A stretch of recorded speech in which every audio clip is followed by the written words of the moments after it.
Why do 80% of OnePlus 13 users face USB connection issues? Let's fix it. First, check your USB cable. Is it damaged? Try a different one and make sure it's firmly connected to both your phone and computer. Still no luck? Switch to another USB port on your computer. Next, let's check your phone's settings. When you connect your OnePlus 13, you should see a notification to select the USB transfer mode.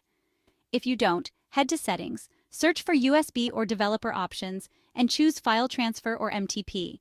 If that doesn't work, you might need to enable developer options. Go to Settings, tap on About Phone, and tap Build Number several times until you see developer options are now enabled. Then go to Developer Options and toggle on USB debugging. Finally, restart both your phone and computer. Sometimes, a simple reboot is all it takes. If you're still having trouble, check for software updates, install OnePlus drivers on your computer, and inspect your phone's USB port for damage.